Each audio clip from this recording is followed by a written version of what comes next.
సనీ నిన్న డే అయితే క్రేజీ అయింది. కానీ ఈరోజు ఏం చేద్దాం? ఈరోజు ఎట్లాగో ఫంక్షన్ మధ్యాహ్నం తర్వాత కదా! So, early in the morning సోమశిలకెళ్దామా? సోమశిలనా? చాలా సార్లు చూసాం కదరా ఆల్రెడీ. అండ్ అది ఎంత బ్యూటిఫుల్ ఉన్న ప్లేస్.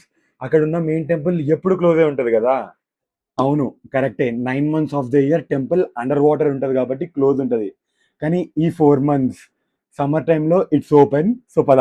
హ్యాపీ పీపుల్ ఈరోజు నాగర్ కర్నూల్ డిస్ట్రిక్ట్ సోమశిలలో ఉన్న సంగమేశ్వరం టెంపుల్కి వెళ్తున్నాం. Let's go. నేను ఈ ప్లేస్కి ముందు కూడా వచ్చాను అండ్ ఎన్నిసార్లైనా వస్తా because this landscape is so beautiful that ఎప్పుడు డిసప్పాయింట్ చేయదు. మేము రివర్ మధ్యలో ఉన్న టెంపుల్కి వెళ్ళడానికి బోట్ తీసుకున్నాం విత్ కాస్టెడ్ పర్ పర్సన్ ₹100. ఈ టెంపుల్ శ్రీశైలం డ్యామ్ రిజర్వాయర్ కి చాలా దగ్గరలో ఉంటది. బోట్ దిగిపోయాక టెంపుల్ రీచ్ అవడానికి we have to take an auto. The auto also costed us ₹100 per person up and down. This is a Lord Shiva temple and this is called Sangam because it is a place where rivers Krishna and Tungabhadra meet. As I said, ఈ temple only summer లో open అయి ఉంటది and all of the remaining years it is submerged under the water.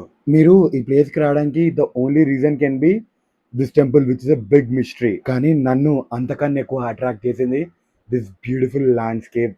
I'll always want to go back. రేపు ఇంకో వీడియోతో మళ్ళీ కలుస్తా. Bye.